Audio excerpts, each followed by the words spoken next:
لہذا میرے بھائی وَإِذَا اؤْتُمِنَ خَانَ، ایک منافق کی پہچان یہ ہوتی ہے کہ کسی بھی طرح کی امانت اس کو ہضم نہیں ہوتی ہے، خیانت کرے گا، وہ ہر حال میں کرے گا، نمک مرچ لگا کر کے کرے گا۔ جو آدمی امانت میں خیانت کرتا ہے سمجھ جائے کہ یہ آدمی مومن نہیں ہے، منافق ہے۔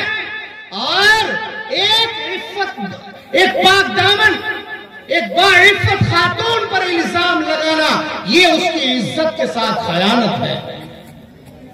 ایک عزت دار انسان پر انگلی اٹھانا یہ اس کی عزت کے ساتھ خیانت ہے۔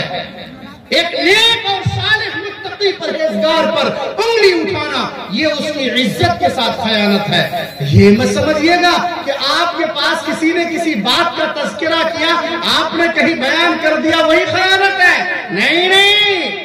ہر ایسی بات جو آپ کے دل کو ٹھوکر مارے کہ یہ تم غلط کر رہے ہو، سمجھیے کہ یہ غلط ہو رہا ہے تو اس کا مطلب ہے کہ وہ خیانت۔ صرف آپ کے پاس کسی نے روپیہ رکھوایا، اس روپیہ کو الماری میں رکھنا ہی امانت نہیں ہے، بلکہ انسان کی عزت پر دھبا لگانا یہ بھی خیانت ہے۔ اللہ نے اس کو انسان بنایا ہے، اللہ نے اس کو عزت دی ہے، اللہ نے اس کو دولت دی ہے، اللہ نے اس کو شہرت دی ہے، اللہ نے اس کو مقام اور مرتبہ دیا ہے۔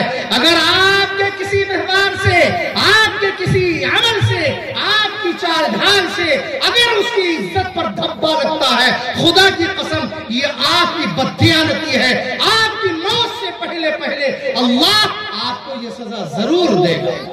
لہذا میرے بھائی یہاں سے آپ ایک پیغام لے کر کے جائیں کہ ہم ہر ایک کی عزت کریں گے۔